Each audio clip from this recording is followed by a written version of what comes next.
So why is Göbekli Tepe so important? Well, one, it's 11,500 years old, if not older. 7,000 years older than Stonehenge, older than the pyramids. But the main reason Göbekli Tepe is important is because it's changed our history, human history.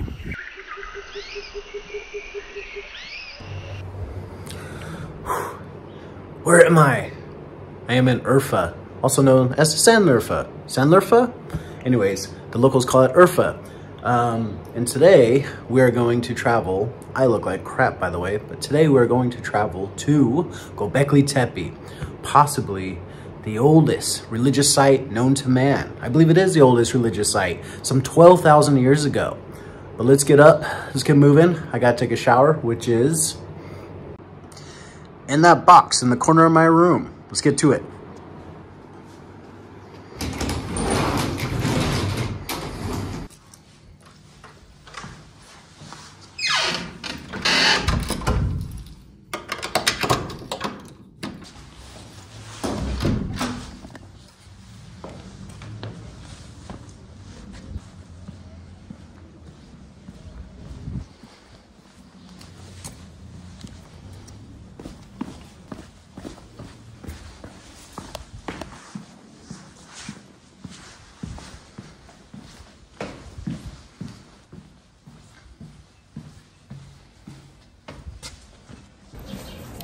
Okay, we're on our way to go see Göbekli Tepe. But first, we're gonna stop here in Sanlurfa, known as the locals to Urfa, to check out Abraham of Christianity, Judaism, and Islam. Why he's important in this city.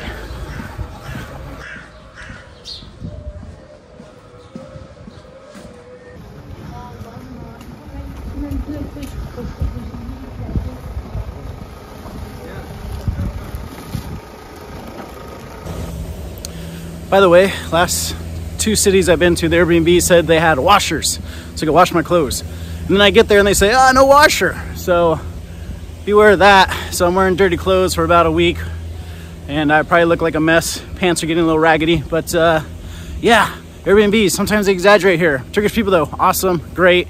In fact, met a Turkish girl last night yesterday, who showed me all around and kind of explained about Abraham and the importance of Abraham in the city. And that's what we're off to talk about before we head to Göbekli Tepe. Now in Urfa, it was rumored that a baby would be born who would eventually kill the king, who was King Nimrod of the area. Well, that baby was Abraham. So King Nimrod went and killed a bunch of babies, as most kings do when someone's going to take over their kingdom, especially a prophet. When Abraham was older, although he wasn't killed as a baby, Abraham was older, he was cast off the cliff, which is behind me, kind of hard to see with the trees, into fire with burning wood. And well, Allah, or God, turned the fire into water and turned the burning logs into fish, which is now right behind me, right beside me. So this used to be fire and now it's water, and it's a very sacred spot. In fact, there's still fish in the water, and if you eat the fish, you apparently go blind. Hello. Just dump the whole thing.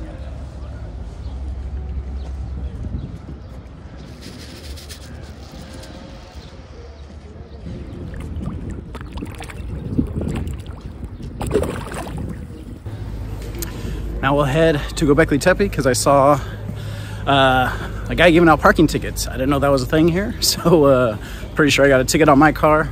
Hopefully it's not too expensive. Can't be as bad as San Francisco, which is constantly raising their ticket prices. But also, I noticed I'm supposed to have the sun behind me when I talk, but there, I don't know, whatever. So yeah, so we're gonna get to the car. Hopefully we don't have a ticket on it, and then we're gonna head to Göbekli Tepe.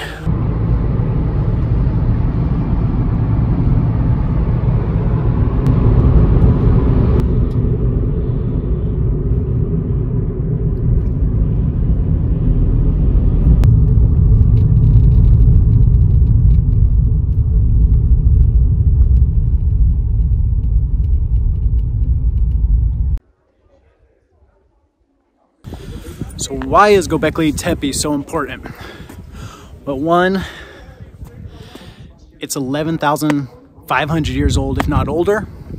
7,000 years older than Stonehenge, older than the pyramids. But the main reason Göbekli Tepe is important is because it's changed our history, human history. You see, this area surrounding Göbekli Tepe in southeast Turkey, there's not huge signs of agriculture here. There is signs of religious structures, possibly religious structures. Why is that important? Well, we thought we were hunter-gatherers, and as soon as we started farming, we started having a lot of animals. This freed up labor. We didn't have to hunt all the time. So this is when we started investing in churches, science, astronomy. This is when we had free time to really pursue religion. But Göbekli changes all of that, because now it seems that religion predate agriculture.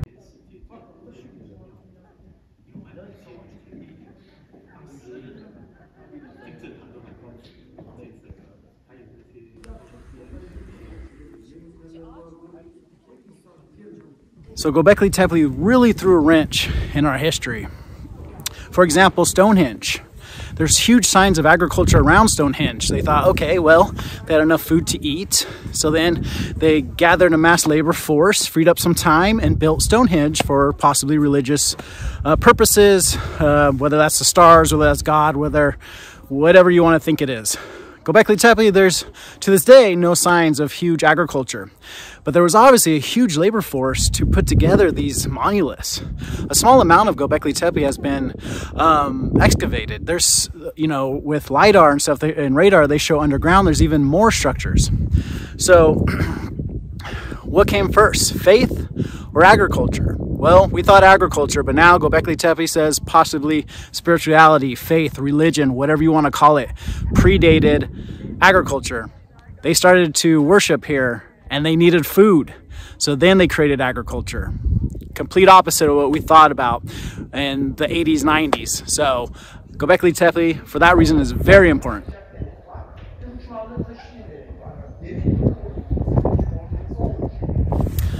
Hunter-gatherers were the main people in this area, which doesn't make sense for this to be these religious sites here. You would think there'd be more civilization farming to have such huge religious sites, especially now with ground penetrating radar. They think it's 50 times bigger than what's known today. By the way, this is Göbekli Tepe. It's got a roof covering, but you could go inside there, walk around, and kind of peer down and see the engravings of animals. You got snakes, you got human figures. The structures, you know, you know, I want to say it looks like a mushroom, but you know me, but like a human body has like a slender area and then a head. I mean, these things weigh tons, so it took a mass labor force to actually erect these monoliths, and then to put the time into engraving them for what's most likely religious purposes. Just mind-blowing. Why did they do this? Why all of a sudden did they pop up here? There is arguments that this wasn't just popped up, that actually Göbekli Tepe has kind of been inherited through, you know, Anatolia has other sites, which is southeast, east Turkey, and then even into Syria, northern Syria, even I believe northern Iraq. So that it was kind of a transition over here. There's other circular structures just like Göbekli Tepe. So this might have not just been popped up, might have been a progression. Still doesn't explain where the agriculture is. Maybe we just haven't discovered it. I don't know. I don't know what the answer to that is, but definitely something interesting. Definitely interesting arguments. And Graham Hancock has a lot to say about this. Big fan of Graham Hancock. Yo, Graham, what's up if you're watching? Probably not watching. But anyways, Graham Hancock talks a lot about Göbekli Tepe, and he believes there's been layers of civilizations that have been destroyed. You got the Younger Dryas. Randall Carlson, another fan of Randall Carlson. Find all these guys on Joe Rogan. Thanks, Joe. But Randall Carlson talks about the Younger Dryas a lot. This is a time of freezing in the world, mass freezing, possibly caused by an asteroid hit on Earth. Multiple hits, possibly. Maybe the asteroid broke up in the atmosphere and multiple spots or multiple parts of the asteroid hit Earth and caused this mass freezing. interesting engravings, especially with the bird holding a circular figure. What could that mean? It's not so literal, it's more symbolic. Is that the world? Did they know the world was round back then? I don't know. We don't give credit to ancient civilizations, but I definitely think that they might have been more advanced, and definitely more advanced spiritually than even us. Now let's talk connections to other locations, ancient locations in the world. Let's start with Easter Island, with the megaliths there. I've never been. I will go there one day, hopefully soon, if you guys keep supporting this channel. Check out the Patreon below. But Easter Island has these arms and fingers that wrap around the belly on their structures, and you see similar fingers and arms and belts here in Göbekli Tepe. Another symbol that is found on one of the pillars in Göbekli Tepe, and by the way, you'll miss it if you come to Göbekli Tepe. Really take your time to look at different angles of these stone structures, because I see people walking by some of the coolest stuff, especially the bird holding the circular symbol, whatever it is, comet, Earth, something. It might be the comet that caused the Younger Dryas, but anyways, there is a symbol that's kind of like an upside down U, lie in the middle, and then a U under it. Kind of makes me think of the old saying, what is above is below. Well, in Aboriginals in Australia, they're finding the symbol from like I think an early 1900s picture, which I'll put here, of a wise man in the Aboriginal culture, an Aboriginal man who was like a wise man that knew the past, a man of knowledge. He has that paint on his stomach. It's one of the few places you see this symbol twice. I don't know if there's connection, but it's always interesting to try to connect the dots. We're not saying it's factual, but why not? Why not kind of compare the two? So that's very interesting, and obviously we're learning that Aboriginals might be some of the oldest people in the world, if not the oldest. I think the most interesting engraving here in Göbekli Tepe is these type of what Graham Hancock would call the handbags. You find in Egypt these handbags, important figures are holding them. I believe you find in the Babylonians, Assyrians, but these handbags, high priests, people of high regard always held them. What was in the bag? Was it a psychedelic potion? I don't know, but it seems like these handbags are here. I don't know if they're handbags. It just seems like a weird shape for them to make here, and I wonder, I really was sitting in the museum, they have a replica of it where you can see clearly, and I'm like, what is that? I just stared at it forever, like, is it a mountain? No, it kind of has a window in it. Is that a handle? It also comes out on one end a little bit longer, and then usually has like type of animal or symbol on that. I don't know, very interesting.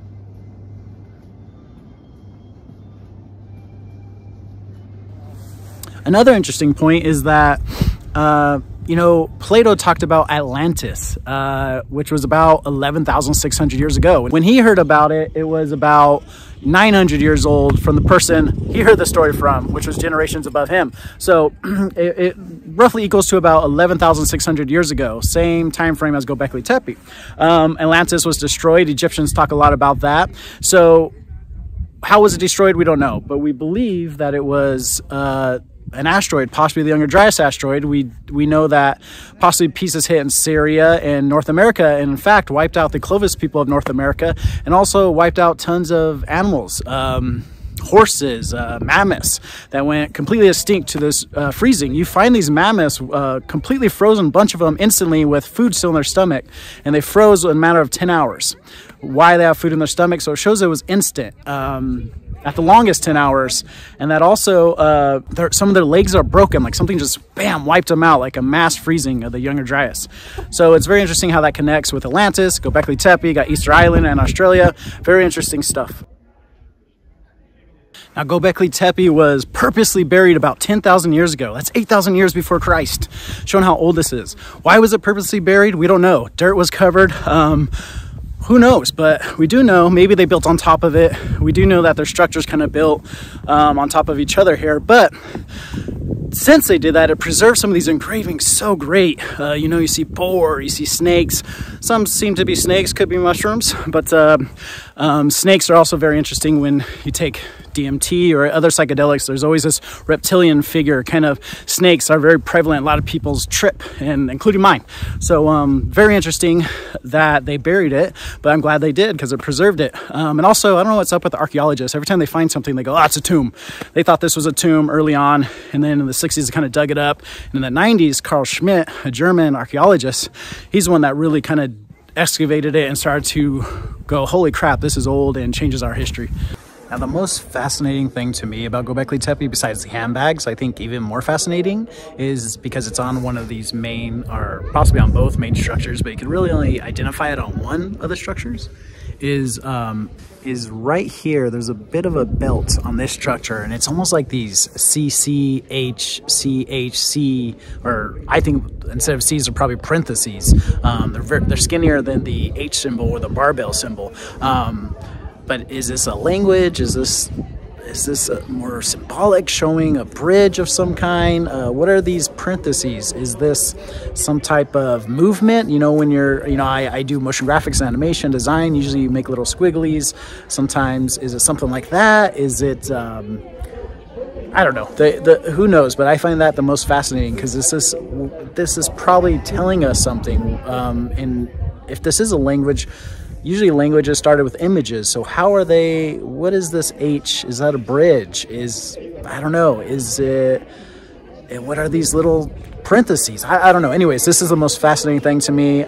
These symbols on one of the older pillars, I believe it's older, the one that kind of the Aboriginals wearing, it's almost the same thing, but it's more upside down, parenthesis, line, parenthesis. So, just interesting stuff, and it's on the belt under the arm, so that's very interesting. And also very interesting that the